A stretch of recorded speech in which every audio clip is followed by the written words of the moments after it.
की। आज हम पॉलिटी का एक सीरीज स्टार्ट करने वाले हैं जिसमें हम देखने वाले हैं the constitutional development of India. अच्छा, ये जो सीरीज है वो हमारे जीएस कैप्सूल का पार्ट है जिसके ऑलरेडी बहुत सारे वीडियो प्लेलिस्ट में बहुत सारे वीडियोस अपलोडेड हैं और ये हम आने वाले जो हमारे एग्जाम्स है जैसे कि प्रीलिम्स का एग्जाम है जिसके नोटिफिकेशन एक्सपेक्टेड है 26 नवंबर के आसपास, या इसके अलावा जो सब इंस्पेक्टर का अपकमिंग जो एग्जाम है या जो भी एग्जाम्स होने वाले हैं। वैसे तो गवर्नमेंट बहुत स्लो काम कर रही है बट हो सकता है कि नियर फ्यूचर में हमको टीचर वाली जो वैकेंसी है वो भी देखने को मिले, तो उन सारे सेक्शंस के लिए इसका अच्छा खासा वेटेज होता है। तो पॉलिटी से स्टार्ट करते हैं। इसके अलावा भी जो बहुत इंपॉर्टेंट और की पॉइंट्स होते हैं जिनको हमको थोड़ा डेप्थ में जाकर स्टडी करनी होती है वो सब भी हम कवर करते हुए चलेंगे। तो स्टार्ट करते हैं। जो लोग भी चैनल में नए हैं चैनल को सब्सक्राइब कीजिए, लाइक कीजिए, शेयर कीजिए भाई, ठीक है। समझते हैं कि हमको पढ़ना क्या है आज। The constitutional development of India. हमारे भारत में संवैधानिक जो सिस्टम है, जो संविधान है, जो कॉन्स्टिट्यूशन है, उसका डेवलपमेंट का प्रोसेस किस तरीके से था। क्या हमको 1950s में जो हमारा कॉन्स्टिट्यूशन मिला है बनके जो तैयार मिला है वैसे ही हमेशा से था? तो नहीं भैया, ऐसा तो नहीं था। बहुत सारे प्रोसेसेस हुए।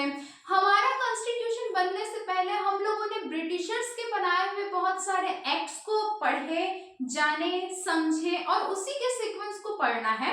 तो हम स्टार्ट करने वाले हैं 1600 से कि क्या हुआ था 1600 का।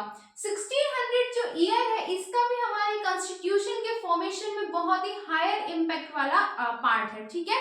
तो समझते हैं, यहां से शुरू करके हमको समझिए कि 1950 तक के जाना है, ठीक। तो स्टार्ट करते हैं।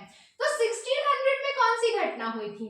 यहाँ पर भाई जो ईस्ट इंडिया कंपनी है, या इसको हम बोल सकते हैं ज्यादा क्लियरली बोले तो ब्रिटिशर्स की जो ईस्ट इंडिया कंपनी है जो हमारे इंडिया में आई थी 1600 में, उसको क्वीन एलिजाबेथ ने इंडिया के साथ ट्रेड करने का, व्यापार करने का चार्टर दिया था। तो 1600 was the year when Britishers East India Company got royal charter from Queen Elizabeth to trade with India, ठीक है। भारत में व्यापार करने के लिए 1600 में ब्रिटिशर्स की ईस्ट इंडिया कंपनी को हमारे भारत के साथ व्यापार करने का, ट्रेड करने का चार्टर मिला था, ठीक है। ये बात बिल्कुल क्लियर है सबको। यहीं से ब्रिटिशर्स आने के बाद उन लोगों ने अपने जो उनके राइवल्स थे जैसे कि डच लोग थे, फ्रेंच लोग थे, पोर्चुगीज थे, उन सबके साथ उन्होंने फाइट किया और इंडिया में अपनी मोनोपोली स्टेब्लिश की। 1600 के इवेंट के बाद एक बहुत इंपॉर्टेंट इवेंट है 1757 का। हिस्ट्री के पार्ट से यदि आप रिलेट कर पा रहे हो तो आपको याद होगा यहाँ पर एक लड़ाई लड़ी गई थी, बैटल ऑफ प्लासी। प्लासी का बैटल ऑफ प्लासी का जो युद्ध है, जो बैटल है वो यहाँ पर लड़ा गया था। और इस युद्ध का, इस लड़ाई का सिग्निफिकेंस ये निकला, इंपॉर्टेंस ये निकला कि ब्रिटिशर्स ने यहाँ पे अपने रूल की, ब्रिटिश रूल के जो फाउंडेशन है हम ईंट रखनी शुरू कर दी थी कि भाई अब हम सिर्फ और सिर्फ ट्रेड तक, व्यापार तक सीमित नहीं है। They were not just limited to trade. इन लोगों ने क्या किया था, एडमिनिस्ट्रेशन में भी अपना हाथ जमाना शुरू कर दिया था। कब? 1757 बैटल ऑफ प्लासी से, ठीक है। यहाँ पर बहुत सारे जयचंद भी देखने को मिले थे जो कि भारतीयों के लिए ही प्रॉब्लम्स क्रिएट कर रहे थे। ये हिस्ट्री वाले सेक्शन में हम ज्यादा डिटेल करेंगे। नेक्स्ट आता है भैया आपका 1764। क्या हुआ था इस टाइम पे? Battle of Buxar. Battle of Buxar एक ऐसी लड़ाई थी जहां से एक्चुअली में ब्रिटिशर्स थे वो इंडियन रूलर्स के ऊपर हावी पड़ने लगे थे, ठीक है। 1757 बैटल ऑफ प्लासी में इन लोगों ने क्या किया, फाउंडेशन रखा और यहाँ से इन्होंने अपना सत्ता जो है, अपनी सत्ता का विस्तार करना, इलेबोरेट करना, अपने एडमिनिस्ट्रेशन को, अपनी पॉलिसीज को स्टार्ट कर दिया था। कब? बैटल ऑफ बक्सर थे से, ठीक। अब एक इवेंट ध्यान में रखना है, बैटल ऑफ बक्सर हुआ 1764 में। कब हुआ? 1764 में। इसके ठीक एक साल बाद, बैटल ऑफ बक्सर जीतने के एक साल बाद इन लोगों ने क्या किया कि इन्होंने, ब्रिटिशर्स ने Diwani rights of Bengal, Bihar and Orissa, इन लोगों को क्या मिल गया? दीवानी राइट्स। दीवानी राइट्स क्या होता था? लैंड रेवेन्यू के ऊपर ऊपर जो जमीन होती थी, जमीन की जो कर वसूली, जो रेवेन्यू लगता था, उसके राइट्स कहां पर मिल गए थे? ब्रिटिशर्स को मिल गए थे। किस किस जगह के? बंगाल, वेस्ट बंगाल वाला एरिया, बिहार, सेंट्रल इंडिया का और उड़ीसा। इन तीनों जगह के दीवानी राइट्स मतलब लैंड रेवेन्यू के ऊपर, जमीन के ऊपर जो रेवेन्यूज होते थे, उनके अधिकार ब्रिटिशर्स ने अपने कब्जे में कर लिए थे। कब? 1764 में। भाई हमारी जमीन पे आके, हमारी ही जमीन पे हमको टैक्स देना पड़ रहा है, तो इससे बड़ी चीज इनको क्या मिलती है? तो इन लोगों ने इतना बड़ा हाथ मारा था कब? 1765 में। किसने? ब्रिटिशर्स ने। ठीक है, अब इन लोगों ने क्या किया, यहाँ शुरू में आए 1600 में व्यापार करेंगे करके, for the purpose of trade. Then they started establishing their own administration. 1757 के बाद एडमिनिस्ट्रेशन में हाथ आजमाया। 1764 में बैटल ऑफ बक्सर के बाद इन्होंने क्या किया? अपने आप को एस्टेब्लिश करना शुरू कर दिया। देन 1765 में इन्होंने बंगाल, बिहार और उड़ीसा के दीवानी राइट्स, लैंड रेवेन्यू के ऊपर जो राइट्स है वो ले लिए। अब क्या किया? अब एक एक्ट आया 1773 में। ठीक है, कौन सा एक्ट आया? Regulating act of 1773। Regulating act क्यों? जिस टाइम पे 1600 में ब्रिटिशर्स आए थे तो वो किस फॉर्म में आए थे? वो ईस्ट इंडिया कंपनी के फॉर्म में आए थे।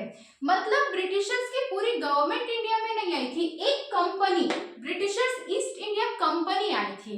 लेकिन जब गवर्नमेंट ने देखा कि भाई ये कंपनी तो इंडिया में जाके बिल्कुल अपना डेरा डाल के बैठ गई है, बहुत सारे प्रॉफिट अर्न कर रही है, तो ब्रिटिश गवर्नमेंट ने क्या किया? इस कंपनी को रेगुलेट करना शुरू किया। इस कंपनी के अधिकारों को, उनके राइट्स को रेगुलेट करना शुरू किया। किस एक्ट के थ्रू? Regulating act of 1773। 1773 के रेगुलेटिंग एक्ट के तहत ईस्ट इंडिया कंपनी के राइट्स को रेगुलेट करना शुरू किया। किसने? ब्रिटिश गवर्नमेंट ने। ठीक है, क्या क्या किया इस एक्ट में, ये हमको जानना बहुत ही ज्यादा जरूरी है, बहुत इंपॉर्टेंट है, बिल्कुल स्टार पॉइंट। ठीक है, देखते हैं। ये पहला स्टेप था ब्रिटिश गवर्नमेंट का to control and regulate East India Company की। अब कंपनी नहीं, अब सीधा सीधा ब्रिटिश क्राउन जो है वो इंडिया को कंट्रोल करना चाहती थी। ठीक है, तो पहला स्टेप था, इन्होंने क्या किया? Regulation of administration. जो एडमिनिस्ट्रेशन वाला पार्ट है, मतलब कि कितने लोग रूल कर रहे हैं, उनके जो ऑफिसर्स है, कंट्रोलिंग पावर है, जो भी है, वो सब किसने देखना शुरू किया था? ब्रिटिश क्राउन ने, ब्रिटिश गवर्नमेंट ने। ठीक है, laid foundation of central administration in India. India में क्या किया गया था? Central administration. सेंट्रल एडमिनिस्ट्रेशन मतलब ऐसा एडमिनिस्ट्रेटिव सिस्टम जो बहुत सारे एस्पेक्ट्स को, चाहे वो ट्रेडिंग एस्पेक्ट्स हो, वो एडमिनिस्ट्रेशन हो, वो लैंड रेवेन्यू का हो, या वो किसी इंपोर्ट एक्सपोर्ट का हो, उन सब के लिए एक सेंट्रल एडमिनिस्ट्रेशन लाया गया था कि भाई कुछ एडमिनिस्ट्रेटर्स होंगे, कुछ ऑफिसर्स होंगे जो आगे यहाँ पर बैठेंगे और वो सारी चीजों को रेगुलेट करेगी, ना कि ईस्ट इंडिया कंपनी। इसीलिए मैंने बोला था कि 1600 हमको याद करना है, उसी से रिलेट करके आगे सारी चीजों को पढ़ते जाना है। ठीक है, अब जो गवर्नर ऑफ बंगाल होते थे ईस्ट इंडिया कंपनी के समय में, जो बंगाल में उन लोग आए थे, उन्होंने फोर्ट विलियम्स वगैरह, आपको सारी चीजें हिस्ट्री वाले पार्ट में पता होगी। ठीक है, यहीं पर से 1757 battle of Plassey, battle of Buxar, ये सब बंगाल वाले एरिया से शुरू हुआ था। तो उस समय एडमिनिस्ट्रेशन कंपनी के साइड से गवर्नर ऑफ बंगाल चलाता था। अब ब्रिटिशर्स ने जब ईस्ट इंडिया कंपनी को कंट्रोल करना शुरू किया तो इन्होंने क्या किया? गवर्नर ऑफ बंगाल का नाम चेंज करके गवर्नर जनरल ऑफ बंगाल कर दिया। क्या कर दिया? Governor general of Bengal. जैसे हमारे यहाँ पे जैसे ही सत्ता चेंज होती है, पहले कांग्रेस थी तो उन्होंने कमल विहार नाम रखा था, कमल विहार को कौशल्या विहार कर दिया था। ऐसे बहुत सारी योजनाओं के नाम जो है वो चेंज किए जाते हैं। तो इस तरीके से जो होता है ना कि भाई मेरी गवर्नमेंट आ गई, मेरा रूल आ गया, तो मैं अपने हिसाब से नाम रखूंगा, जिसका कोई खास सिग्निफिकेंस होता नहीं है। तो बस वही है कि गवर्नर ऑफ बंगाल को किस नाम से जाना जाने लगा? Governor general of Bengal. किस एक्ट के थ्रू? रेगुलेटिंग एक्ट 1773 के थ्रू। ठीक है, ध्यान रखेंगे। आगे क्या किया? एक एग्जीक्यूटिव काउंसिल बनाई गई। क्या बनाई गई? एग्जीक्यूटिव काउंसिल, मतलब अब भाई हम सेंट्रल एडमिनिस्ट्रेशन में आ गए हैं तो हमारी एक काउंसिल भी बननी चाहिए, हमारा एक छोटा सा मंत्रिमंडल बनना चाहिए इनके हिसाब से। तो उसके जो हेड थे उस एग्जीक्यूटिव काउंसिल के, वो कौन थे? जी कौन? Governor general. Governor general of Bengal इसके हेड थे एग्जीक्यूटिव काउंसिल के, और साथ में इनके 4 मेंबर्स थे, मतलब एक हेड के साथ 4 सदस्यीय एग्जीक्यूटिव काउंसिल बनाई गई थी। किस एक्ट के थ्रू? रेगुलेटिंग एक्ट ऑफ 1773 के थ्रू। ध्यान रखेंगे, क्वेश्चंस पूछे जाते हैं कि गवर्नर जनरल के एग्जीक्यूटिव काउंसिल्स में कितने मेंबर्स थे? टोटल कितने मेंबर? 5 मेंबर। कैसे 5 मेंबर? एक गवर्नर जनरल और साथ में 4 मेंबर्स उनकी हेल्प करने के लिए। ठीक है, अच्छा। Governor of Bombay and Madras were subordinate to governor general. ये जो governor general, governor of Bengal को क्या बनाया गया था? Governor general of Bengal. अब इसको क्या बोला गया था कि जो गवर्नर जनरल है वो सेंट्रल एडमिनिस्ट्रेशन में सबसे सुप्रीम है, सबसे ऊपर है, कि हाँ भाई ये इंडिया में अभी के टाइम पे सबसे, मतलब उस टाइम पे सबसे ऊपर कौन था? गवर्नर जनरल ऑफ बंगाल था। तो साथ में जैसे पहले गवर्नर ऑफ बंगाल होते थे वैसे ही गवर्नर ऑफ बॉम्बे होते थे, गवर्नर ऑफ मद्रास होते थे। तो बोले इन तीनों में से एक को राजा चुन लिए, गवर्नर ऑफ बंगाल को गवर्नर जनरल ऑफ बंगाल बना दिए, और बोले कि गवर्नर ऑफ बॉम्बे और गवर्नर ऑफ मद्रास ये दोनों गवर्नर जनरल ऑफ बंगाल के अंडर काम करेंगे, उनके सबऑर्डिनेट रहेंगे। ठीक है, ध्यान रखेंगे। अच्छा, साथ में एक बहुत इंपॉर्टेंट इवेंट यहाँ पे हुआ था जो करंट पर्सपेक्टिव से भी बहुत इंपॉर्टेंट बोल सकते हैं। क्या हुआ था? जो हमारा सुप्रीम कोर्ट है, सबसे पहली बार इंडिया में सुप्रीम कोर्ट का जो कंसेप्ट आया था वो रेगुलेटिंग एक्ट 1773 के थ्रू आया था। कैलकाटा में 1774 में, कैलकाटा में 1774 में इंडिया का पहला सुप्रीम कोर्ट बना था। किस एक्ट के थ्रू? रेगुलेटिंग एक्ट 1773 के थ्रू। ध्यान रखेंगे कब बना था? 1774 में बना था, लेकिन किस एक्ट के थ्रू बना था? तो रेगुलेटिंग एक्ट 1773 के थ्रू बना था। ठीक है, इसके फर्स्ट चीफ जस्टिस जो उस समय तत्कालीन जो, ठीक है, उस समय का जो सुप्रीम कोर्ट फॉर्म हुआ था उसके चीफ जस्टिस कौन थे? Sir Elijah Impey. Sir Elijah Impey इसके चीफ जस्टिस थे। अभी हमारे यहाँ पे currently 51 chief justice of India नियुक्त किए गए हैं, जिन्होंने क्या बोलते हैं अभी अपना पोस्ट लिया है जस्ट 2-3 दिन पहले। तो आप लोग कमेंट सेक्शन में कमेंट करके बताएंगे कि उनका फुल नेम क्या है। ठीक है, 51 नंबर के चीफ जस्टिस ऑफ इंडिया है वो। तो ये ध्यान रखेंगे, इसको करंट के साथ भी हम रिलेट कर सकते हैं। बिल्कुल इंपॉर्टेंट क्वेश्चन है, बहुत ही बड़ी बात हो जाती है चीफ जस्टिस चेंज होना, उनका पूरा का पूरा कलेजियम होता है, तो इस वजह से ध्यान रखेंगे। ठीक, तो इतनी सारी चीजें हमने आज की क्लास में देखी है, एक एक करके सारे एक्ट्स को हमको पढ़ते जाना है। एक बार क्विकली रिवाइज करेंगे। ये चीजें तो हमने देख ली कि 1600 में ईस्ट इंडिया कंपनी आई, 1757 में बैटल ऑफ प्लासी हुआ था। ठीक है, 1764 में क्या हुआ था? बैटल ऑफ बक्सर हुआ था। यहाँ पे काफी ज्यादा ब्रिटिशर्स इंडिया में स्टेब्लिश हो गए थे।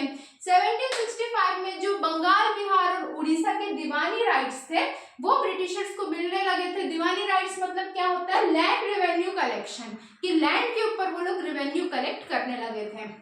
ब्रिटिशर्स ने ईस्ट इंडिया कंपनी के काम को रेगुलेट करने के लिए, कंट्रोल करने के लिए 1773 में रेगुलेटिंग एक्ट 1773 लॉन्च किया था।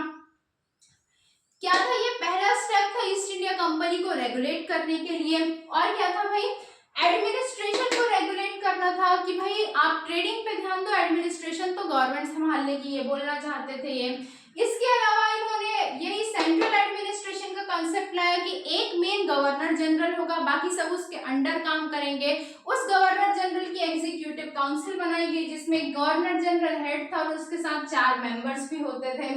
मद्रास के और बॉम्बे के गवर्नर्स को गवर्नर जनरल ऑफ बंगाल के अंडर ले लिया गया था। इसके अलावा 1774 में कैलकाटा में सुप्रीम कोर्ट की स्थापना की गई थी, एस्टेब्लिशमेंट किया गया था, जिसके chief justice, first chief justice sir Elijah Impey थे। तो ये ध्यान रखना है हमको 1773 के रेगुलेटिंग एक्ट में। वीडियो आपको आगे कौन कौन से एक्ट जो है वो कमेंट करके बताइए और अगली क्लास में मिलते हैं। मैं सारे एक्स कंटिन्यू करते जाऊंगी। बहुत इंपॉर्टेंट ये जो पार्ट होता है किसी भी एग्जाम के लिए, और अक्सर इससे क्वेश्चंस हमको देखने को मिलते हैं। तो ठीक है, फिर अगली क्लास में मिलते हैं, तब तक के लिए ओके बाय, टेक केयर।